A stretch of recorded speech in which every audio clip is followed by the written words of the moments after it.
아멘. 안녕하세요. 저만 인사하는군요. 괜찮습니다. 익숙합니다.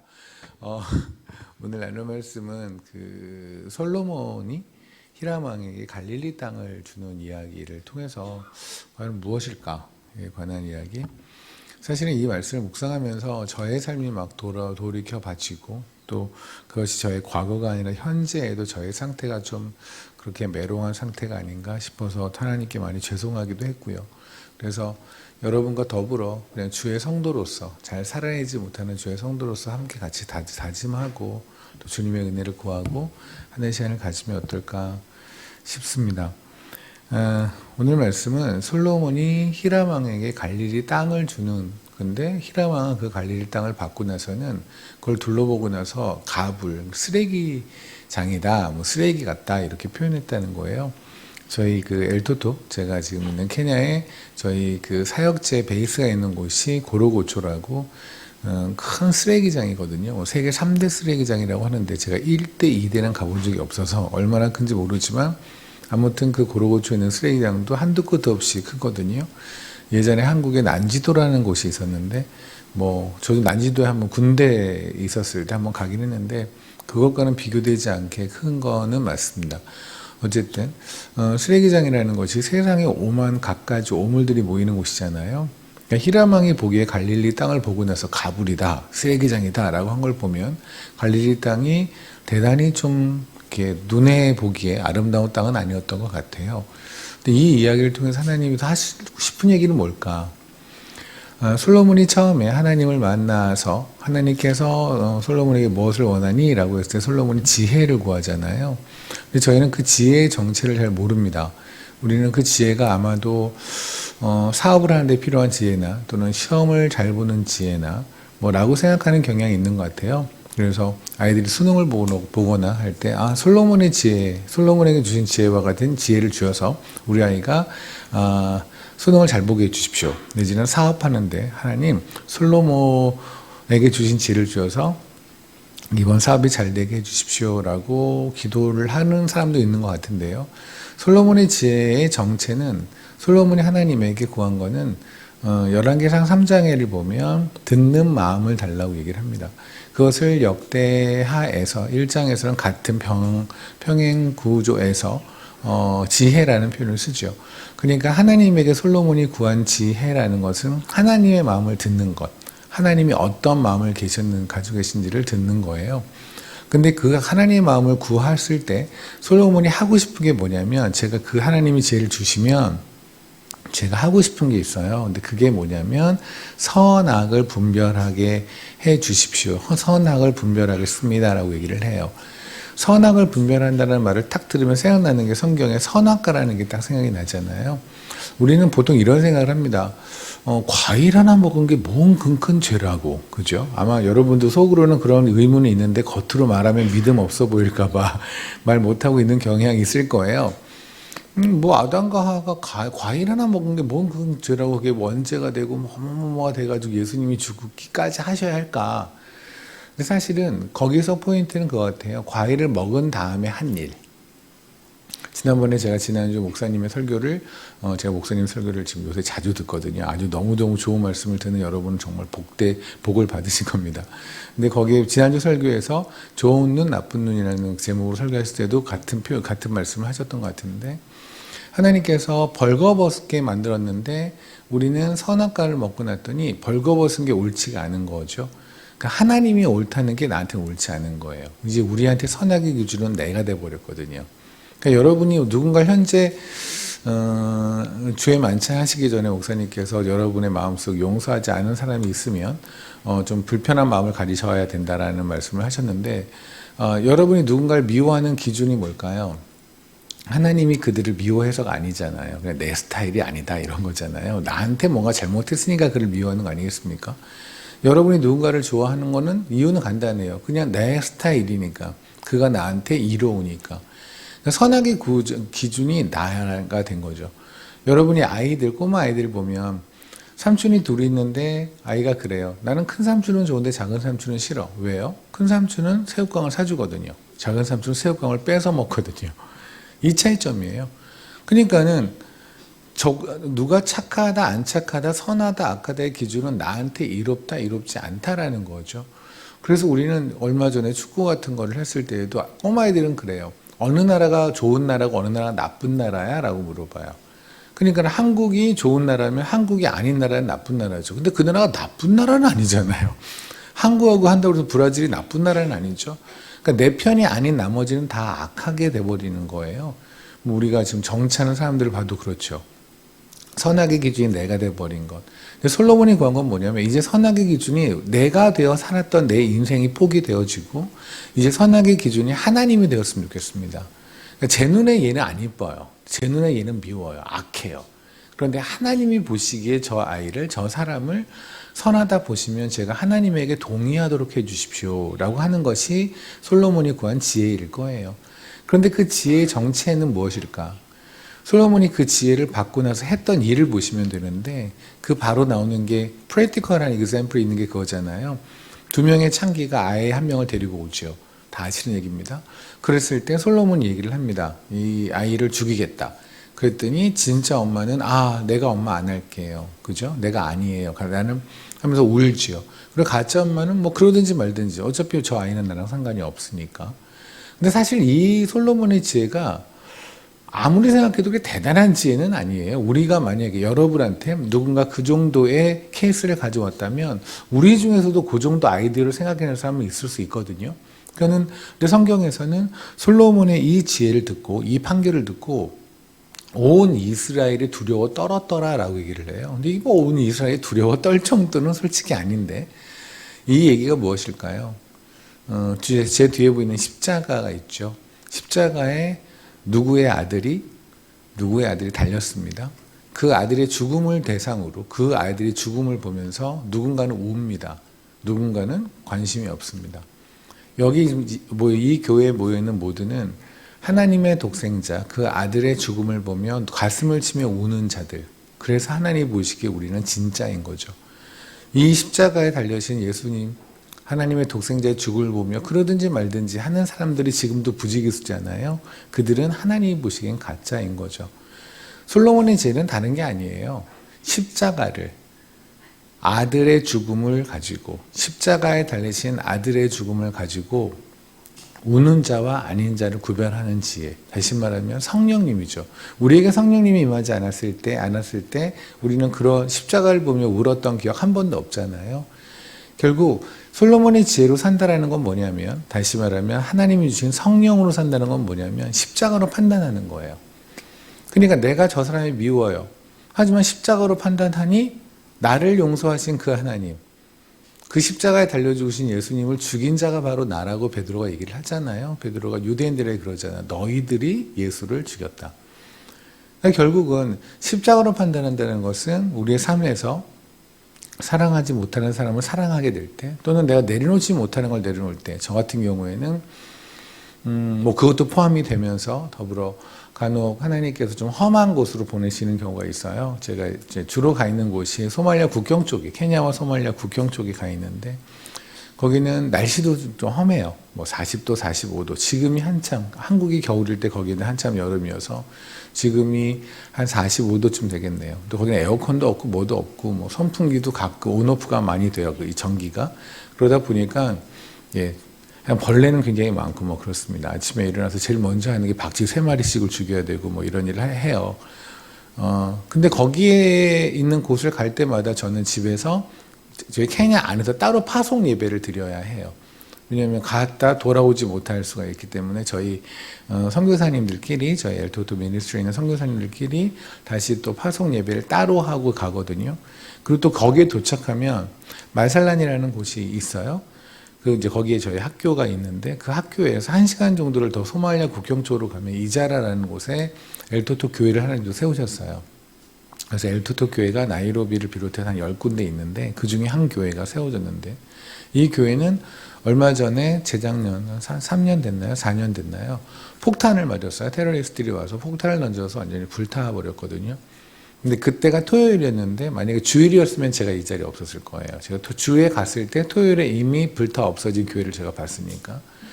그러니까 저는 아침에 일어나서 유서를 써놓고 올려놓고 그리고 차를 운전해서 가야 돼요. 그리고 못 돌아오면 뭐 그 유서에 적혀진 대로 저희 가족이든 또는 미니스트리에 있는 여러 현지 또는 한국인 선교사님들이 그걸 읽으면서 이제 뭐 그렇게 할 것이고, 근데 아직까지는 살아 있어서 돌아오면 또 부끄럽게 혼자 유서도 담고 혼자 하는 일이에요. 담고 또 그렇게 삽니다. 근데 그 길은 가기 싫습니다. 저도 가기 싫은데. 그래서 어느 날은 막 그래요. 거기 가는 길이 굉장히 터프하거든요. 그래서 비가 오면 거의 뭐 차가 못 움직여요. 진흙벌이 돼버리기 때문에. 그래서 토요일 날에는 기우제 아닌 기우제를 지내기도 해요. 하나님 비를 확 내려주시면 제가 내일 공식적으로 안 갈 수 있지 않습니까? 라고 마음을 먹으면 반드시 하나님은 아주 화창한 날씨를 허락하세요. 그래서 반드시 가게 만드시는. 어쨌든 그러면 뭐 저도 뭐 선교사라고 불리지만 저도 그냥 겁 많은 인간이기에, 그리고 늘상 두려움이 가득한 인간이기에 가기 싫습니다. 그때 판단하는 건 저에게는 용기를 내자 파이팅 하고 뭐 그런 게 아니에요. 권투 선수를 보면 코치가 가서 파이팅 시켜주잖아요. 그런 게 아니더라고요. 그냥 조용히 십자가 앞에 가면 되더라고요.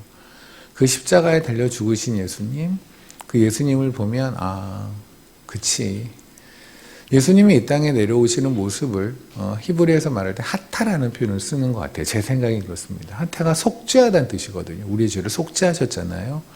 그 속죄하셨다는 뜻을 가진 또 그 단어가 하타인데, 거기에 또 다른 뜻이 하나가 있는 게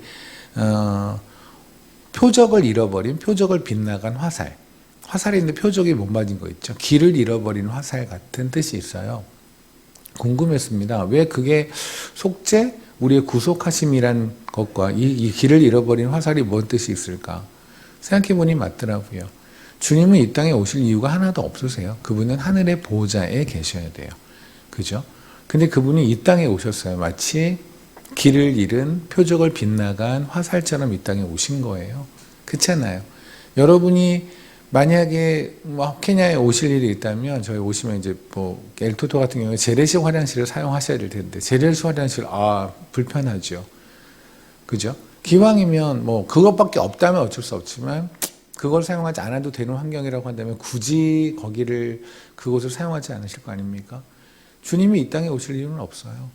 주님은 이 땅에 오신 것이 우리가 재래식 화장실을 사용하는 정도가 아니라 재래식 화장실 안에 그 변들, 그 더러운 오물들 안으로 들어가신 것과 마찬가지가, 거룩하신 하나님이 이 땅에 오셔서 이 더러운 군상들과 함께 사신 거였어요.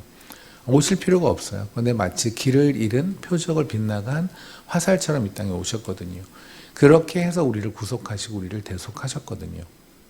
우리의 죄를 속죄하셨거든요. 그 주님의 모습을 생각한다면, 십자가에 달리신 그 주님을 생각한다면, 과연 우리는 나는 이 길이 가기 싫으니까, 난 이게 내려놓기 싫으니까, 나는 이 사람을 용서할 수 없으니까 하며 여전히 자기 가진 욕망이나 욕정이나 고집이나 스타일을 가지고 살아갈 수 있을까? 뭐 여전히 우리는 죄인이어서, 여전히 상태가 안 좋은 사람들이어서 그렇게 되는 경우가 많지만, 그래도 십자가를 보고 나면 조금은 판단이 달라지지 않을까 싶습니다. 제가 몇 번 이렇게 말씀을 전한 적이 있는데, 십자가에 달리신 주님께서 달리시기 바로 직전에, 마태복음에 보면 십자가에 달리시기, 9시에 달리시기 바로 직전에 하신 게 하나 있어요. 그게 뭐였냐면, 슬개탄 포도주를 제공을 받았는데 슬개탄 포도주를 안 드셨다라고 하는 얘기가 있어요. 이게 무슨 얘기냐면, 주님께서 9시 십자가에 달리시고 3시에 숨을 거두시거든요. 오전 9시 그리고 3시, 6시간 달리시는데, 골고다 언덕으로 십자가를 메고 올라가세요. 본인이 달리셔야 되는 십자가를 지고 올라가시는 거예요. 거기에 도착하고 나면 본인이 지고 올라간 십자가 위에 사람들은 못을 박습니다. 그 못을 박기 바로 직전에 군병들이 주님에게 슬개탄 포도주를 제공하세요. 근데 한 모금 드신 다음에, 그러니까 너무 목이 마르실 거 아니겠습니까? 너무 지쳤으니까 그냥 거의 눈도 못 뜬 상태였겠죠. 누가 뭐를 주님 입으로 받으셨는데 그 0.1초 사이에 이것이 슬개탄 포도주라는 걸 아시는 거예요. 그리고 뱉어버리세요. 성경에서는 그걸 먹기를 거부하셨다라고 하거든요. 슬개탄 포도주가 뭐길래 왜 드시면 되지, 그죠? 술이었기 때문에 그랬을까? 그건 아니었고요. 당시에 처형 방법, 십자가 처형 방법은 당시에 사형 처형 방법 중에 하나였어요. 그래서 사형을 시킬 때 목을 칠 수도 있고, 단두대에서 목을 치기도 하고요. 목을 매달기도 하고, 때로는 십자가에 달기도 했습니다. 그래서 십자가에 달려 죽은 분은 예수님뿐만은 아니었어요. 뭐 예를 들어서 주님이 돌아가실 때 옆에 두 명의 강도도 십자가에 매달려 죽잖아요. 그럼 그림을 한번 그려봅시다. 주님께서 골고다 언덕에서 이제 십자가 달리실 그 장소에 딱 올라가셨을 때 주님은 혼자가 아니었을 거예요. 두 명의 강도들도 같이 있었겠죠. 그 강도들도 똑같이 쓸개탄 포도주를 제공을 받았어요. 왜냐하면 우리가 그 사형을 당하는 사람 있죠. 내일이 뭐 사형수들, 내일 사형이다 그러면 갑자기 안 돼요. 간수들이 와가지고 오늘 뭐 먹고 싶어? 뭐 먹고 싶으면 내가 다 줄게 라고 간수들이 얘기하면 아, 내가 내일 죽는구나 라는 걸 안다고 하더라고요. 그렇죠. 내일 죽는 사람한테 뭘 못 해주겠습니까? 그게 뭐 아무리 맛있는 거든 그걸 안 해줄 사람은 없잖아요. 주님이 이제 죽으실 때 십자가에 달려 할 때 그 주님뿐만 아니라 모든 십자가에 처형되는 사람들한테 십자가에 처형을 하는 사람들은 할 수 있는 최고의 자비가 뭐냐면 쓸개탄 포도주를 주는 거래요. 왜냐하면 쓸개탄 포도주, 쓸개가 가지고 있는 약효가 마취 효과가 있거든요. 그러니까 그거를 마시면 좀 덜 아픈 거예요. 못에 박힐 때 좀 덜 아프니까. 그러니까 옆에 있는 두 명의 강도들은 당연히 벌컥벌컥 마셨겠죠. 저 같아도 배가 터져라 마셨을 거예요. 왜냐하면 조금은 덜 아플 거니까. 근데 주님은 거부하신 거예요. 왜요? 왜냐하면 주님은 덜 아프시면 안 되거든요. 여기 있는 그 자매님들 잘 아시죠? 아이를 낳아보신 적 있는 자매님들 아실 겁니다. 아이를 가지셨을 때 아무리 머리가 아프고 아무리 허리가 아파도 진통제 안 드셨죠. 왜냐하면 그거 먹으면 아이한테 잘못될까 봐. 주님은 우리가 받아야 되는 모든 고통을 담당하셨어야 돼요. 하나님이 아버지가 다 진노로 내려주시는 모든 그 진노를 주님은 다 받으셔야 해요. 만약에 조금이라도 그것이 안 받아지시면 우리의 구원이 완성이 안 돼요. 우리가 기형아가 돼요. 주님은 쓸개탄 포도를 조금 드시고 나서 이거 아니네. 내가 이거를 먹으면 주님이 십자가에서 말씀하셔서 다 이루었다라는 그것이 선포가 되지 않아요. 주님이 안 드신 이유예요. 왜요? 다 아파야 하니까. 누구는 아픔을 덜기 위해서 십자가에 달리기 전에 쓸개탄 포도주를 먹었다면 주님은 다 아프시기 위해서 그 아픔이 하나도 덜어지지 마이너스 때 감해지지 않기 위해서 주님은 그거를 거부를 하세요. 그게 십자가예요.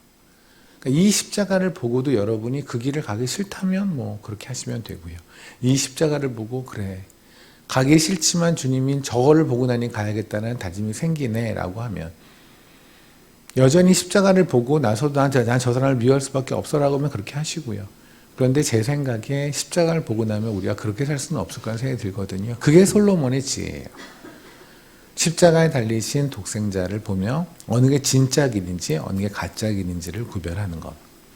그런데 솔로몬이 변했습니다. 근데 저는 제가 뭐 게스팅하는 건 아니고요. 성경에서 열왕기상 11장에 보면 솔로몬이 변했다고 얘기를 해요. 하나님께서 솔로몬이 변해서 3번을 나타나셨어요. 그래서 여러분 열왕기 11장을 보면 하나님이 나타나셨는데 이전에 2번을 더 나타나셨다라고 얘기를 하거든요.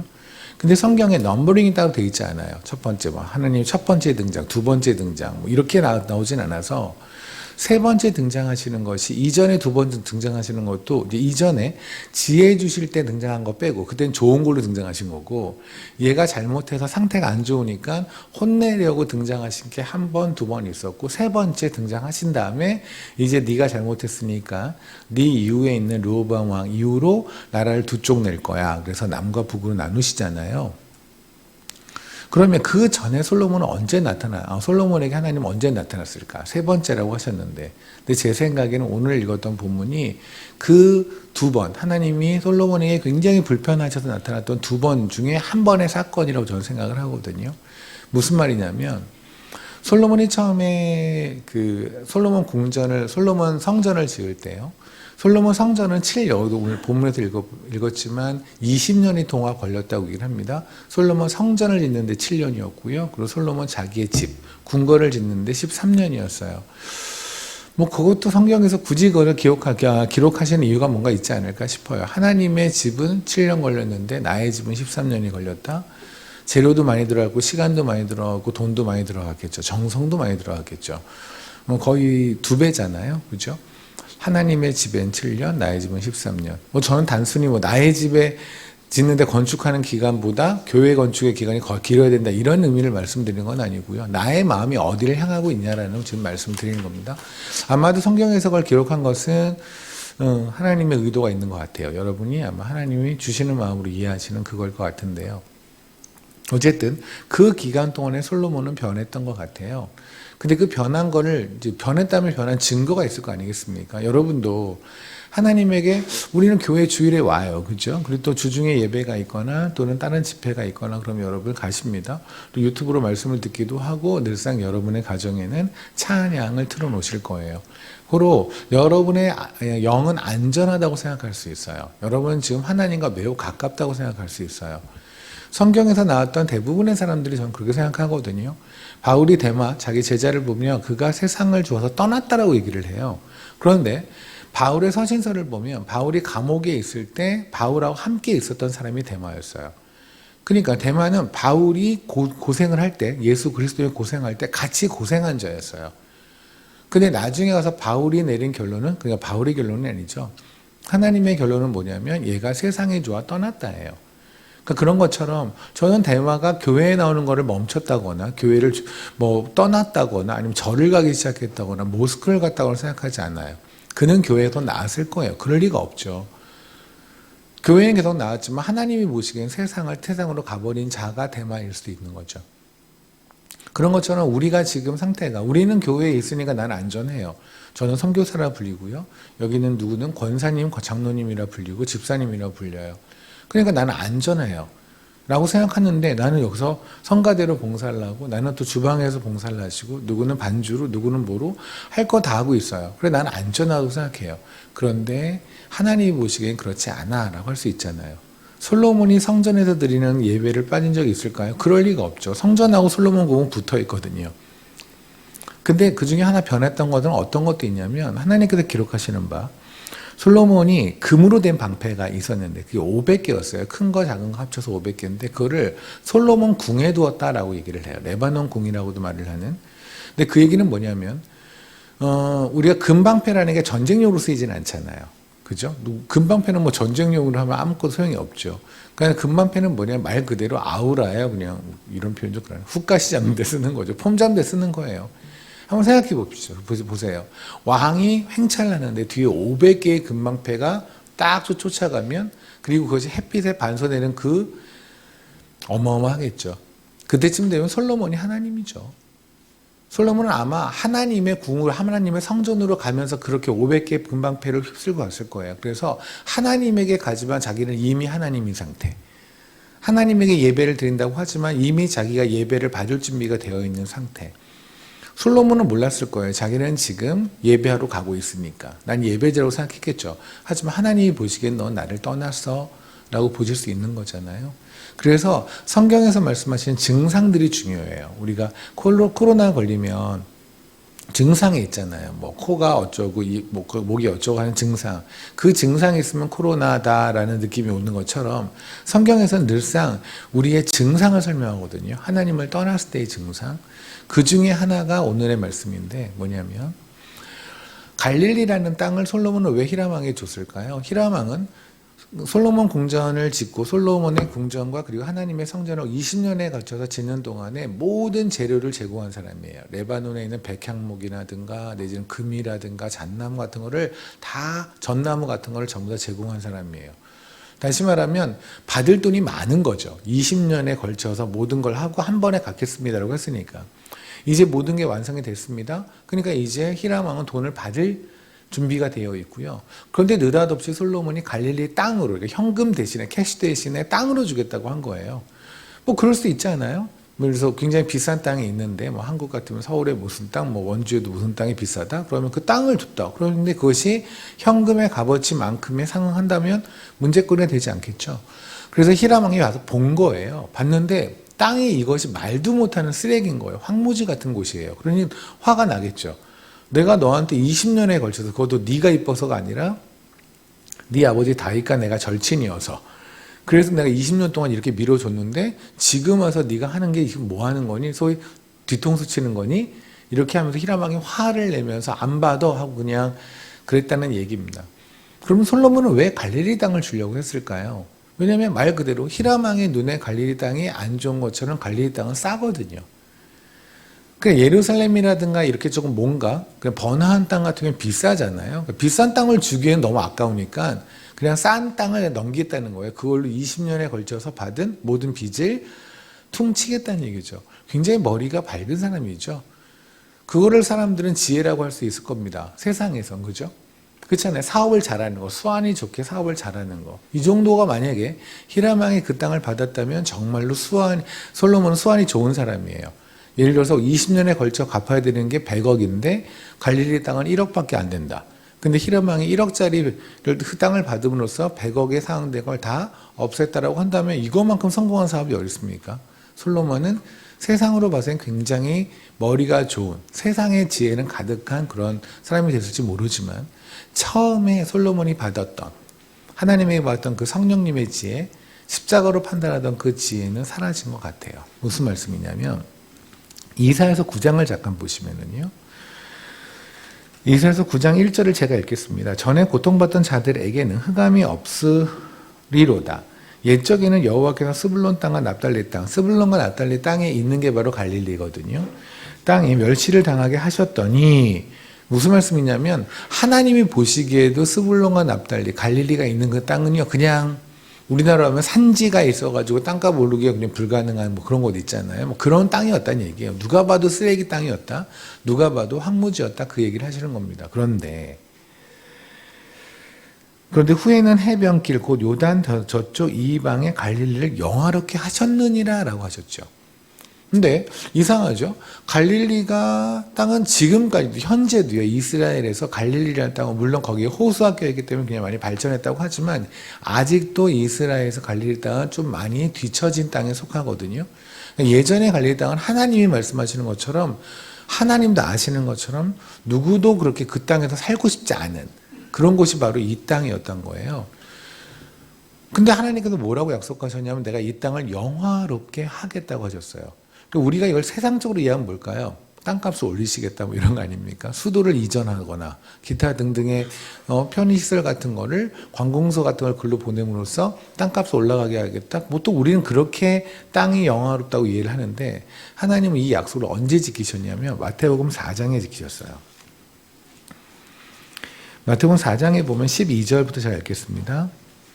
소제목에 비로소 천국을 전파하시다라고 되어 있는데 예수께서 요한이 잡혔음을 들으시고 갈릴리로 물러가셨다가 나사렛을 떠나 스불론과 납달리 지정 해변에 있는 가버나움에 가서 사시니 이는 주님께서 지금 갈릴리 땅에 사셨다는 얘기예요. 근데 그것이 그냥 랜덤으로 그 땅이 싸니까 내지는 그 땅이 좋으니까 뭐 그 주님의 선호에 따라서 그것이 아니라 이것이 한 성경의 말씀을 응하게 하려 하심인데 그 이유가 이는 선지자 이사야를 통하여 하신 말씀을 이루려 하심이라. 우리가 조금 전에 읽었던 9장 1절입니다. 스불론 땅과 납달리 땅과 요단강 저편 해변길과 이방의 갈릴리여 흑암에 앉은 백성의 큰 빛을 보았고 사망의 땅과 그늘에 앉은 자에게 빛이 비추었도다 하였느니라. 아멘.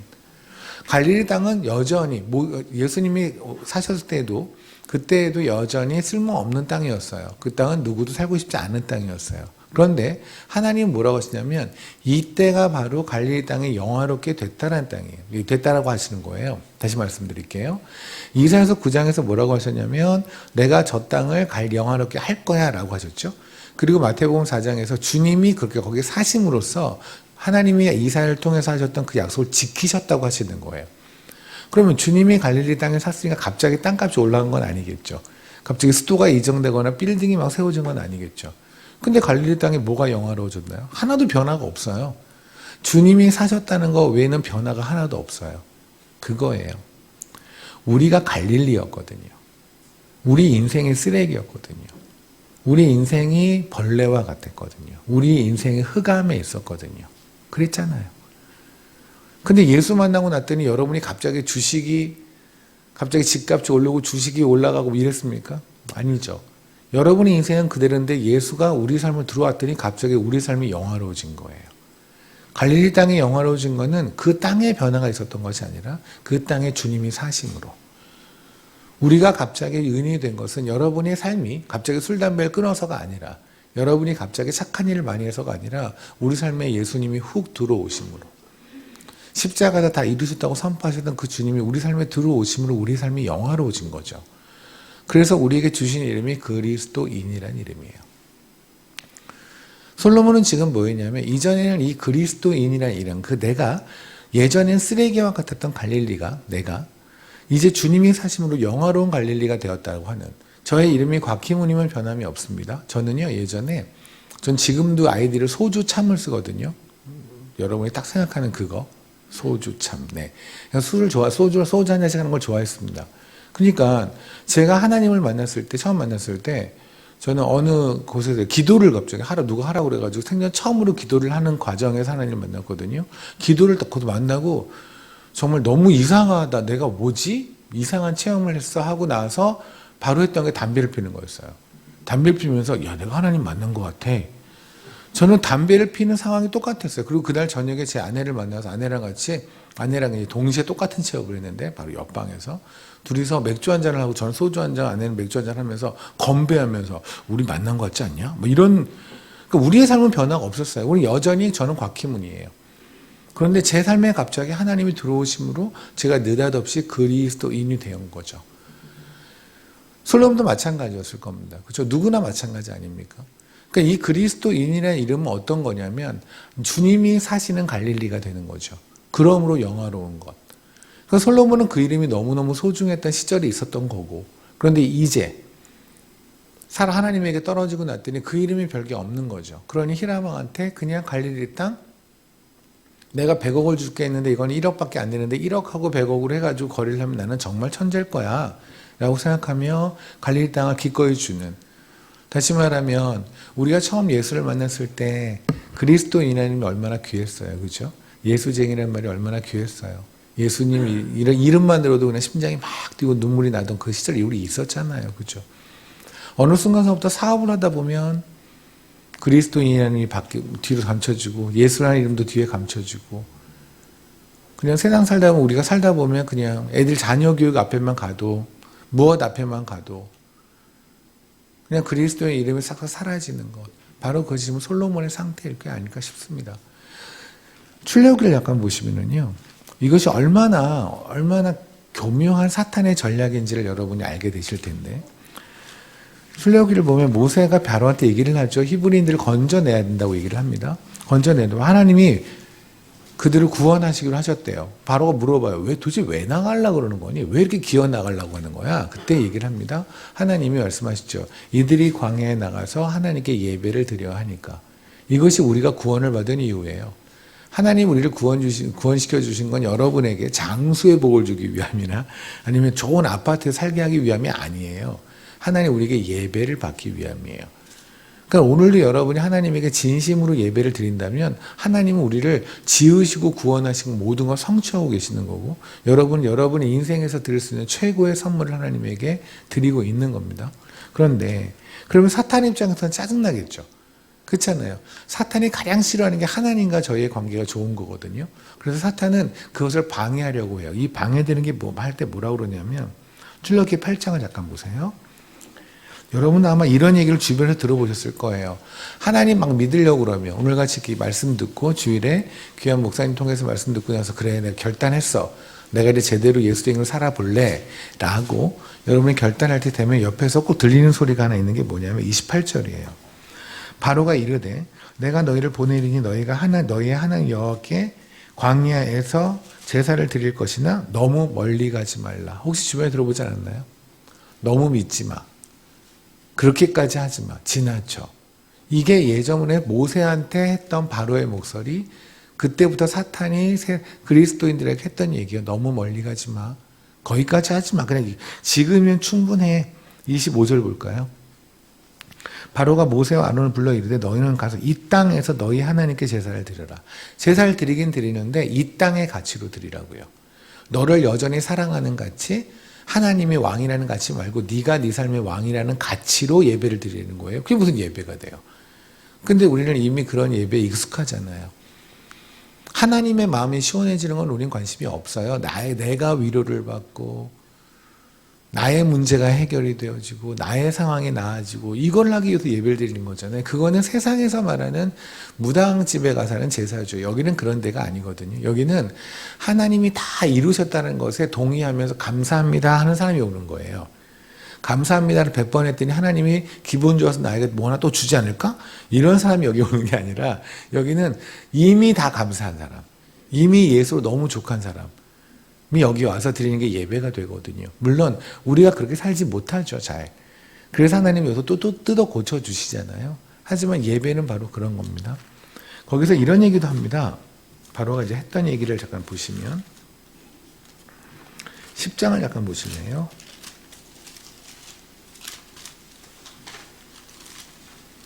10장을 보시면 제가 지금 방금 말했던 얘기입니다. 그리스도인이라는 이름이 갑자기 확 사라지는 순간 중에는 그런 거예요. 너무 내가 갑자기 하나님께 감동을 이만큼 받았는데 하나님께 재정을 이만큼 드리고 싶어. 내지는 내 삶을 선교사로서 내지는 무엇으로서 하나님께 드리고 싶어 라고 할 때 갑자기 내 안에서 울리는 소리 또 주변에서 들리는 소리 너무 멀리 가지 말라 라는 이야기 또는 그거 너무 지나쳐 현실을 생각해야지 이 땅의 가치로 생각하면 너는 지금 이상한 거야 라는 게 울린 적이 있으시잖아요. 그리고 또 하나 울리는 이야기가 이겁니다. 10장 11절 보세요. 바로가 얘기하는 거예요, 모세에게. 그래 그렇게 해. 근데 그렇게 하지 말고 너희 장정만 가서 여호와를 섬기라. 이것이 너희가 구하는 바니라. 이에 그들이 바로 앞에서 쫓겨나니라. 무슨 말일까요? 아이를 생각해야지. 니네가 믿는 건 좋은데 애는 또 무슨 고생이야. 선교사님들 많이 듣는 얘기거든요. 애는 무슨 고생이야. 아마 여러분도 그럴 거예요. 예수 하는데 갑자기 자녀교육 앞에만 딱 가면 예수가 싹 사라져요. 그죠? 세상의 가치하고 하나도 다르지 않아요. 똑같은 학원을 보내야 되고 똑같이 좋은 대학교를 보내야 되고 좋은 학교를 보내서 뭐 하는 것이 다 똑같아요. 그러니까 뭐예요? 그냥 예수를 토핑하는 거죠. 그냥 세상의 가치에다 예수를 살짝 얹어놓고 가는 거지요. 지금 바로가 했던 얘기가 지금 21세기에 사탄이 하는 얘기와 다를 바가 없죠. 근데 이 얘기가 매우 현실적으로 들린다는 게 문제예요. 매우 설득력 있게 들리는 게 문제예요. 그러니 우리는 예수 그리스도는 비현실적으로 보이고요. 그리고 그들의 얘기는 현실적으로 보여요. 그러니까 그들한테 쫓아가게 되는 거예요. 근데 이게 그냥 변심한 솔로몬에게만 있는 얘기인가? 그렇지는 않은 것이 우리가 베드로의 이야기 알죠? 베드로가 주님을 부인했잖아요. 3번 다. 근데 주님을 3번 입으로 부인하기 전에 그는 이미 삶으로 부인한 그 모습이 하나 있는데 그게 누가복음 22장이거든요. 여러분이 나중에 꼭 시간이 되시면 이 얘기를 더 깊이 묵상하시면 제가 여러분하고 지금 나누는 것보다 훨씬 더 깊은 묵상이 있을 것이고 깊은 도전이 있을 거라고 믿는데요. 누가복음 22장을 보면 이렇습니다. 54절을 보면 베드로가 예수를 모른다고 하다라고 되어 있고요. 그리고 57절에 보면 베드로가 부인하여 이르되 3번에 걸쳐서 뭐 한다고 하잖아요. 더 강도 있게 하죠. 내가 몰라. 진짜 몰라. 절대 몰라. 맹세하는데 몰라. 뭐 이렇게 점점 강도 있게 부인을 하죠. 근데 그 바로 직전에 무슨 얘기가 있냐면 54절부터 제가 읽겠습니다. 예수를 잡아 끌고 대제사장의 집으로 들어갑니다. 근데 베드로가 멀찍이 따라갑니다. 왜냐하면 가까이 붙으면 한패라고 오해받, 그들이 알아볼 수 있으니까 멀찍이 쫓아가죠. 이미 여기서 주님에게 멀어졌습니다. 근데 마음이 멀어진 거예요. 근데 여기까지 베드로는 자기가 마음이 멀어졌다는 사실을 모를 거예요. 왜요? 어쨌든 따라가고는 있으니까. 자기가 멈추거나 반대로 도망가지 않고 따라가고는 있으니까 그냥 그런 거예요. 교회는 오고 있으니까. 뭐라도 하고 있으니까. 그러니까 내가 하나님이 보시기에 멀찍이 쫓아오는 건데 그런데 내가 보기엔 난 충분히 잘 따라가고 있는 것처럼 보일 수 있거든요. 따라가고는 있으니까. 왜냐하면 우리는 그 멀찍이라고 하는 것이 개인적인 어떤 판단에 따라 다르잖아요. 그죠? 근데 이 멀찍이 따라가는 걸 삶으로 베드로가 보여준 장면이 바로 다음 절이에요. 사람들이 뜰 가운데 불을 피우고 함께 앉은지라 베드로도 그 가운데 앉았더니 한 여종이 베드로의 불빛을 향하여 앉은 것을 보고 주목하는데 이 사람도 그와 함께 있었느니라 그러기에요. 한번 보세요. 이게 지금 말이 됩니까? 예수님은 지금 군병들한테 끌려가세요. 죽으로. 근데 이 사람은 불빛을 향하여 몸을 돌려요. 마가복음 14장에서는 이거 똑같은 말씀을 모르냐면 베드로가 불을 쬐고 있었다라고 얘기를 해요. 주님은 십자가로 끌려가세요. 뭐 이런 표현이 좀 뭐할지 모르지만 정말 개 끌려가듯 끌려가세요. 근데 그의 사랑하는 제자라고 하는 수제자라고 하는 자는 멀찍이 떨어져 가다가 몸을 돌려서 불빛을 향하여, 주님을 향하지 않고 불빛을 향하여 몸을 돌려서 몸을 쬐요. 왜요? 그게 현실이거든요. 춥거든요. 무섭거든요. 요한복음 1장에 보면 주님이 빛입니다. 우리 다 고백하잖아요. 예수 그리스도가 빛이라는 걸 고백하지 않는 크리스찬이 어디 있습니까? 그죠? 그런데 과연 우리 삶의 현재 빛이 뭐냐는 거예요. 우리는 얘기를 해요. 그래도 예수면 충분해야지 크리스찬이잖아 라고 목사님이 선포하시면 우리는 그런 얘기를 합니다. 현실을 생각하셔야죠. 베드로가 아마 그랬을 거예요. 당신이 빛인 건 맞지만 현실적으로 나도 살아야 하잖아요. 내가 살려면 당신을 등을 돌리고 다른 빛을 찾아야 되는 거예요. 다른 불빛을, 내 몸을 따뜻하게 하는 것. 당신은 너무 차갑고 당신은 너무 나를 죽음으로 끌어가는 존재고 나를 너무 두렵게 만들고, 근데 내가 따뜻하게 몸을 돌리면 여기는 나를 따뜻하게 만들어 주니까요. 혹시 우리의 상태가 이것과 비슷하지 않을까? 라는 생각 한번 해봅니다. 오늘 목사님께서 말씀해 주신 것처럼 우리 주의 만찬하면서 포도주를 예수의 피라고 생각하며 마셨잖아요. 그죠? 바로 그게 답인 것 같아요. 결국 우리가 이렇게 흔들릴 수밖에 없어야 돼. 제가 지금 드리는 말씀은 정답을 드리는 거고. 그러나 우리가 또 흔들릴 수밖에 없는 건 또 현실이죠. 그죠? 우리는 인간들이잖아요. 그냥 눈이 가는 것은 새벽 기도에는 나오기 싫었는데 브라질 경기는 이상하게 눈이 떠지는 게 우리 수준인 거예요. 물론 전반전 끝나고 잠을 다시 자는 은혜를 경험하긴 했지만 어쨌든 간에 그냥 세상 것이 더 재밌는 거 맞아요. 기독교 영화를 보면은 한 30분만 보면 졸리기 시작하는데 세상 영화를 보면 2시간 동안 눈이 말똥말똥 했는 게 우리 수준이에요. 누군가의 칭찬을 하면 20분도 못하는데 누군가의 험담은요 아침부터 저녁까지 한 커피를 6잔씩 마시면서도 할 수 있는 게 우리도 수준이에요. 우리가 원래 그렇게 생겨 먹은 건 맞아요. 그렇다면 이거 봅시다. 우리는 갈릴리에서 아주 더럽고 흉악한, 히람이 봤던 갈릴리가 맞아요. 쓰레기라고 했던, 가불이라고 했던 그 갈릴리가 맞아요. 거기에서 영화로운 갈릴리가 됐잖아요.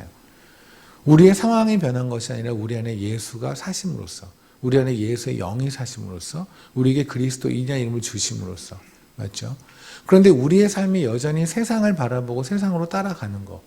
사실 베드로를 보면서 우리가 어떻게 주를 부인할 수 있어? 라고 하지만, 어떻게 3번씩이나 부인할 수 있어? 라고 하지만, 몸을 돌려 불을 쬐던 그가 충분히 이해가 되죠. 그렇잖아요. 충분히 이해가 되잖아요. 아이들에게 가장 먼저는 교회에 되고 예배해야 해요. 그런데 당장 중간고사 봐야 하는데요. 당장 수능 봐야 하는데요. 교회가 수능을 놓고 예수님한테 외국어 영역에 강한 신으로 예수를 만드는 곳이 아닌 거 우리 알아요. 그죠? 우리가 기도하면서도 웃기죠. 스스로 이상하죠. 주님, 얘가 외국어 영역에 약하니까 그걸 도와주십시오라고 말하면서도 이게 아닌 것 같은 느낌은 들잖아요. 그런데도 그 얘기가 나오는 것은 너무 절박하니까. 잡을 데가 주님밖에 없으니까. 말해놓고도 이상한데? 내가 지금 슬프고 내가 지금 기쁜 것이 예수 때문이 아니에요. 돈 때문이에요. 내가 억울해요. 지금 누구한테 험담을 들어서. 근데 그거 알아요. 정답은 뭔지 알아요. 주님만큼 억울했을까? 그렇지, 알아요. 근데 주님만큼 억울하지 않은 거 알죠. 주님이 억울한 거에 비하면 100만 분의 1도 아니죠. 그런데 억울한 건 억울한 거죠. 엄마가 보기에 애는 새우깡 하나를 먹고 막 통곡을 하잖아요. 그죠? 새우깡 하나가 없다고, 그게 뭐 어떻게 죽을 일인가? 새우깡 없다고 그냥 통곡하면서 엄마 나 죽을 것 같아 라고 하지만 걔한테 새우깡이 인생의 전부거든요. 우리 수준에서 그런 건 맞아요. 아니, 맞다라는 게 아니라 그러고 있다라는 사실은 그냥 그게요. 인정할 수밖에 없죠. 그죠? 하지만 또 주님이 원하시는 그 답으로 우리가 향해 가야 되는 것도 맞는 거잖아요. 어떻게 해야 될까? 그 답을 저는 아가서에 있다고 생각하는데, 아가서를 잠깐 보시면은요. 오늘 좀 목사님께서 말씀하셨던 우리가 주의 만찬을 했잖아요. 그거를 통해서 여러분이 한번 다시 기억하시면 좋을 것 같습니다. 이런 겁니다. 제가 이제 12절부터 1장 12절부터 읽을 텐데요. 우리가 볼 건 14절이고요. 그런데 제가 먼저 말씀을 듣고 보면 좀 더 이해가 될 겁니다. 지금 술라미 여인이라고 하는 그 사람이 등장을 합니다. 그리스도인을 하죠. 이 여인이 지금 왕의 자기 침상으로 부릅니다. 왕이 부릅니다. 가고 싶습니다. 세상이 부르면 가고 싶죠. 가고 싶죠. 그렇지 않아요? 세상은 달콤하거든요. 예수 잠깐만 주머니에 넣으면 저도 마찬가지예요.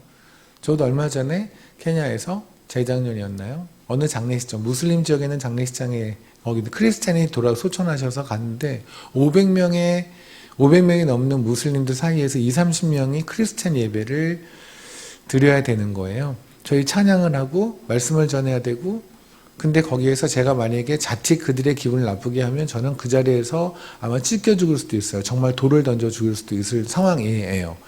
근데 거기에서 저도 수만 가지 생각을 했어요. 여기서 내가 건강을 도살피고 내가 안일을 해야지. 우리 엘도도에 딸린 식구가 교회가 10개, 학교가 3개, 딸린 식구가 지금 1000명이 넘는데 여기 리더라는 사람이 이렇게 함부로 죽으면 안 되지라는 생각 왜 안 했겠습니까? 막 고민을 했어요. 그냥 저도 살고 싶으니까, 건강하고 싶으니까, 아프기 싫으니까.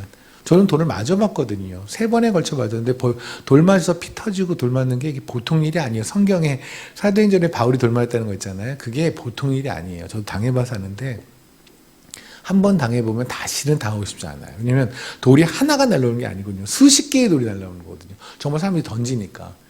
크리스찬의 이유 때문에, 크리스찬 선교사라는 이유 때문에. 싫죠. 너무너무 싫어요. 그냥 사람이 왕의 침상으로 부릅니다. 일로 와, 일로 와. 여기서 편하게 누워있자. 여기 나랑 누워있자. 그러면 넌 편할 거야. 가고 싶어요. 지금 술라미에도 가고 싶을 겁니다. 그런데 갑자기 예수의 피 냄새가 확 나는 거예요. 12절 보세요. 왕의 침상에 앉을 때 나도 기름향이 향기를 뿜어내는구나. 14절. 나의 사랑하는 자는 내게 엔게디 포도원의 고베라 송이 같구나. 이때 고베라가 뭐냐면 자매님들은 아는데 머리 염색하는 헤나라고 아시죠? 헤나. 그 헤나가 가지고 같은 뜻이에요. 헤나가 헤나꽃. 그러니까 헤나가 가진 게 젓갈색이죠. 그죠? 그게 피색이거든요. 이 고베라가 가지고 있는 이 단어의 어원이 어디냐면 대속이라는 의미를 가지고 있고, 그게 여러분이 아는 걸로 하면 노아의 홍수 때 노아 방주 있죠. 방주를 역청을 발랐다 하잖아요. 그 역청이 바로 이거예요. 노아의 방주가 왜 살아나냐면 예수 피로 발아서 산 거거든요. 그래서 그들이 구원을 받은 거예요. 고베라는 뭐를 상징하냐면 고베르 예수님의 피를 상징을 해요. 무슨 말이냐면 따라가고 싶은 거예요. 그냥 갈릴리라는 이름이 영화로운 이름이라는 걸 알지만 지금 이 상태에서는 갈릴리라는 이름을 내세우기엔 돈이 더 영화롭죠. 명예가 더 영화롭죠. 현실이 더 영화로운 거예요. 그래서 갈릴리라는 이름을 봤더니 갈릴리는 쓰레기장같이 보이는 거예요. 그리스도인의 이름보다는 의사라는 이름이 높아 보이고 그리스도인보다는 변호사라는 이름이 높아 보이는 거죠. 그리스도인이라는 이름은 언제든지 버렸다 주웠다 할 수 있는 이름 같고, 지금 이 이름은, 세상의 이 이름은 지금 버리면 큰일 날 것 같은, 나중에 하늘나라 앞에 갔을 때 세상에서 준 이름 하나도 쓸모없다는 걸 아시면서, 그죠? 하늘나라 갔을 때 우리에게 유일하게 유용한 이름은요, 성도라는 이름, 그리스도의 이름, 이것밖에 없다는 거 알면서도 이상하게 세상의 이름에 끌리는 거 어떻게 합니까? 그것과 싸울 때, 자녀 교육을 할 때 세상의 가치와 하나도 다르지 않은 모습에 찔림받는 거 많이 있었잖아요. 그죠? 그때 우리가 생각하는 게 바로 뭐냐면 고베라 송이의 향기, 피냄새가 혹 나는 거예요. 이 십자가에서 다 뿜어서 죽으신 예수님. 예수님은요, 십자가에 맥없이 이루고 힘없이 그냥 죽으신 게 아니에요. 예수님이 죽으시고 내려오셨을 때, 강도 둘이고 예수님 3명이잖아요. 그런데 그들이 군병들이 와서 2명에는 뼈를 꺾어요. 그리고 예수님의 뼈는 꺾지 않았더라라고 하잖아요. 그게 무슨 말이냐면 2명은 아직 숨이 붙어 있어요. 숨이 붙어 있는데 거의 죽은 거죠. 6시간 매달렸으니까. 그래서 최종으로 그냥 확인 사살을 해요. 근데 예수님은 이미 죽은 거예요. 그래서 뼈를 꺾지 않아요. 근데 그게 출애굽기에 있는 그 6월절에서 어린 양의 뼈는 꺾지 말라고 하는 말을 응하게 하려 함이거든요. 왜 어린 양의 뼈는 꺾으면 안 될까요? 성경엔 두 종류의 2명의 아담이 등장을 합니다. 처음에 아담은 첫 번째 아담, 우리가 다 알고 있는 창세기의 그 아담이고요. 두 번째는 고린도서에 나온 두 번째 아담, 생명이 되신 아담, 예수 그리스도를 말을 해요. 첫 번째 아담의 뼈로 뭐가 만들어졌어요? 하와, 신부가 만들어졌죠. 아담의 뼈는 아담의 신부예요. 그러면 예수 그리스도의 뼈는 예수 그리스도의 신부겠죠. 두 번째 아담의 뼈도 두 번째 신부, 우리의 신부 아니겠습니까? 그죠? 두 번째 아담의 신부 누구요? 우리요. 교회예요. 주님은 이 교회가 꺾이면 안 돼요. 여러분 한 명 한 명이 꺾이면 안 돼요. 그래서 주님은 2명의 강도는 맥없이 이루고 죽었어요. 주님은 힘을 모아 피를 뽑아냈어요. 왠지 아세요? 시간 안에 죽어야 되거든요. 이들은 아직 숨이 붙었으니까 뼈를 꺾었잖아요. 주님은 뼈가 꺾이지 않기 위해 최선을 다해 죽으셨다고요. 최선을 다해서. 그 피냄새가 우리에게 나야 돼요. 늘상 나기 힘들겠지만 이 피냄새가 날 때 되면 최소한 그래도 하루에 몇 번이라도 1년에 몇 번이라도 예수 증인으로 살아가지 않을까요? 여러분이 여러 문제에 봉착해 있는 거 압니다. 여러 갈림길에 있는 거 압니다. 진로의 문제, 기타 등등의 문제가 있겠죠. 그죠?